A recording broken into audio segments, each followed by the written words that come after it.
But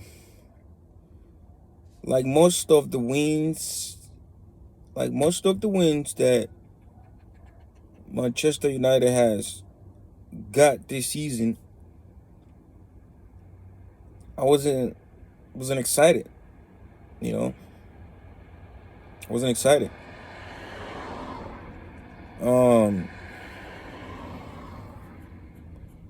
It's gonna be a long ride with Eric Ten Hag. It's gonna be a long ride. The longer we have this guy, the more the problem is gonna continue. No, don't get me wrong. I still want to give him a little bit of time, because I still think we might be able to. He might be able to do something. He might be able to change it around. But I think I'm more 60%, 65 him out than I'm more 40, 45, 40%, or whatever, So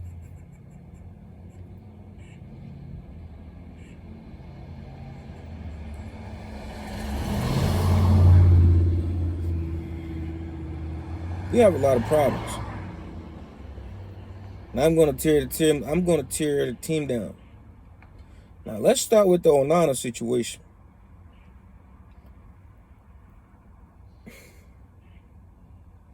It doesn't make sense. We go from Henderson to Romero. To me, he's one of the greatest. He's one of the greatest keepers of all time. David De Gea. Even Tom Heaton. Tom Heaton.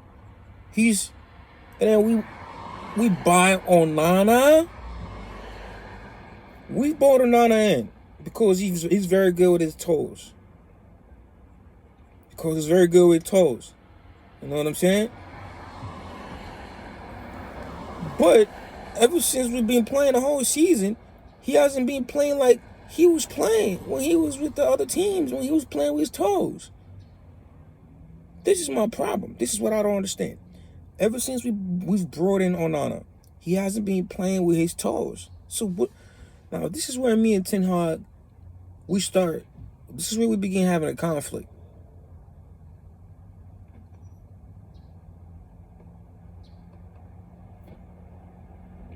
The Sam ONANA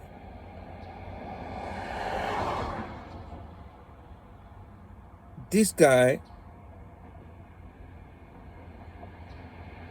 is another problem that we have just created.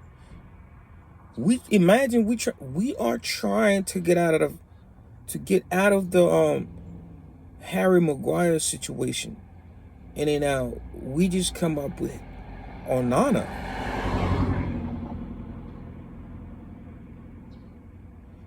ONANA is like the Harry Maguire of all the keepers we have bought. And I don't understand with the David De Gea situation, They wanted to offer him a contract to stay.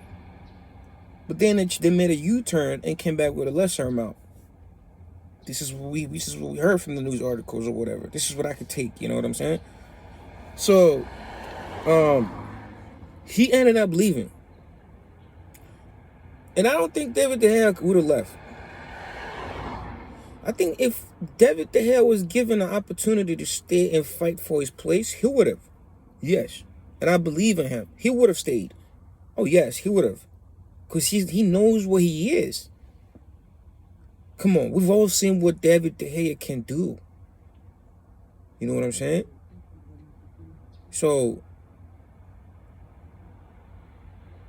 why do we sell somebody that's good with his hands to bring in somebody that's good with his feet, but is bad with his hands? And fundamentally, a goalie has to be good with his hands before he's even... Feet is just like a compliment. Let's be real. You know? And another problem I have with this whole situation is that, yes, Tom Heaton is good, you know, but we, Manchester United, we are known to be the only team through the past 20 to 30 to 40 years. I'm gonna exaggerate it. To the past 40 years, we've barely had a goalkeeper crisis.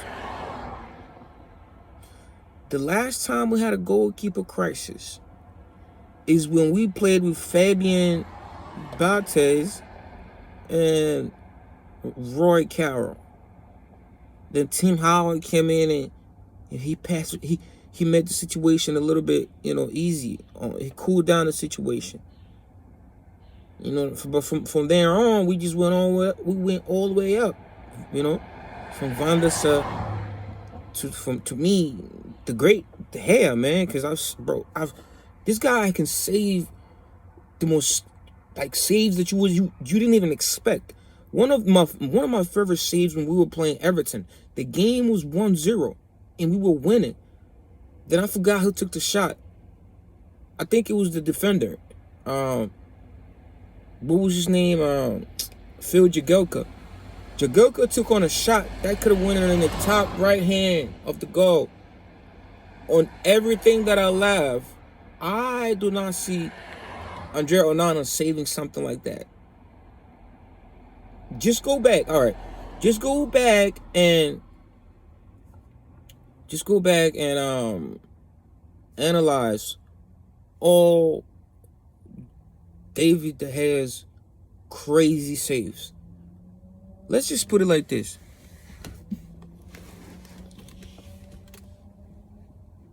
Let's get all Andre Onana's best saves and then get David De Gea's best saves. And then I don't want you guys to compare them, but I want you to go watch both videos. And once you finish watching both videos, just ask yourself, would Onana save De Gea's shots, or would De Gea save Onana's shots? I don't want you to compare. I don't want you to sit down and compare the video. Oh, he's been, you know what I'm saying? I just want, because right now it's getting to the point where we're going to lose the season because of the goalkeeper. Time and after time, year after year, player of the year after season, David De Gea continues to show us that he has been the beginning of the backbone. If the backbone starts from the back, this guy has been the reason why we have stayed in the positions that we have been in for a very, very, very long time. It doesn't matter what kind of defense you have. I've heard a whole bunch of Manchester United fans complaining Onana has a bad defense. He's suffering from a bad defense.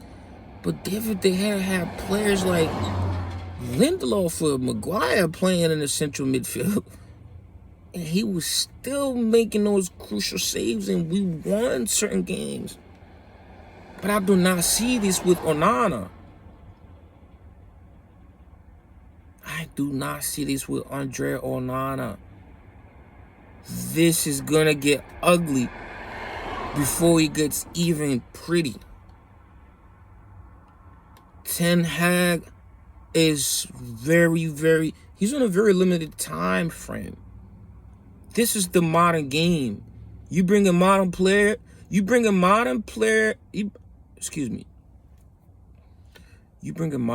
in to play modern football, then you are a modern manager.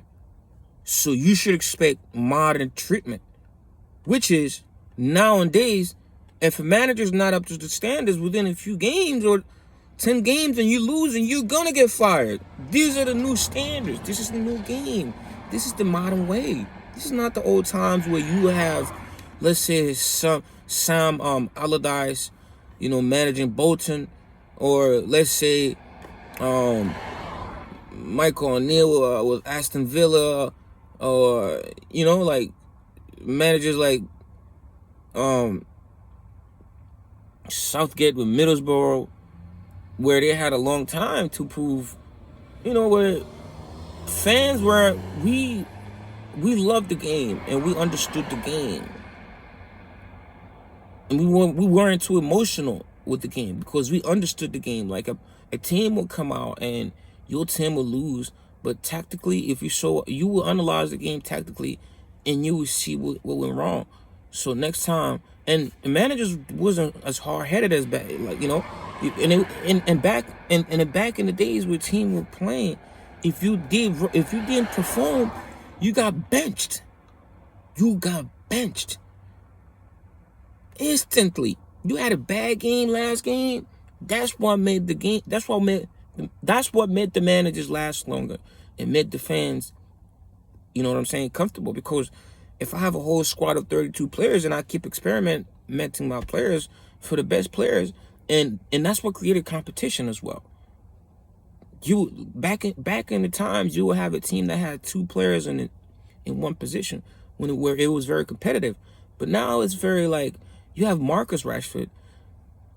This is the greatest. Marcus Rashford is the greatest example of you play bad and continue. And Marcus Rashford hasn't been playing bad just a few games this season. He has been playing bad for over 4 to 5 seasons. And I still don't understand why we're still holding on to him. Maybe it's the flashes, But if we're going to hold on to Marcus Rashford, I don't mind him coming off the bench. Because that's what I see in him. I don't see him as a game carrier. Like even in the times he carries the games, it's by luck. This guy can have 4 chances and miss 4. This is the frustrating Rashford. When he was younger, he was much more hungry and he was carefree. So he would come in and bang goals in and he would take chances. But now Rashford this guy can't even dribble past defenders. You know what I'm saying? Like, he gets the ball, and even if when he does try to dribble past defenders, most of the times he loses the ball. He just ran. His end product, his end decision doesn't come out positive. Marcus Rashford is okay. But imagine Raheem Sterling is not even the greatest one, but I think Raheem Sterling is better than Marcus Rashford. But not to stray away from the point, Andre ONANA is going to be the reason why Manchester United does not finish in the top 4. Now, I'm not saying we're not going to win anything. I'm still positive Manchester United could still win some trophies out of these knockout trophies. I don't know where they're going to end up in the Champions League. I still feel they might be able to turn that around. FA Cup, I still believe they can still win that. The Crawling Cup, EFL Cup, I don't know if they're still in that one, but if they are still in the cup, they can still. They're a decent knockout team, but this team is not good for a marathon. And that's the same thing with Arsenal. Arsenal is a very good marathon team because it's filled with a whole bunch of young players who are hungry. And for some reason, I think Arteta has managed to give them some type of continuous, consistent motivation, so they keeping up their game. But Arsenal is not a team that's gonna go in the Champions League and do anything. Even the FA Cup, because it's the weight. So the thing with Arsenal, when it gets to a point where they're playing back-to-back big teams, it becomes a demand, because in a lot of those big teams, there's men, and Arsenal is filled with nothing but boys, and they are very hungry, and they stylistic, and they got flair, and they hungry to go forward. They got energy, but when it comes down to experience, where they play team, they're not gonna. Look what RC Lens did to them. When you get down to teams that's cutthroat and they straight down to the point, Arsenal can't do it week in, week out. They can't.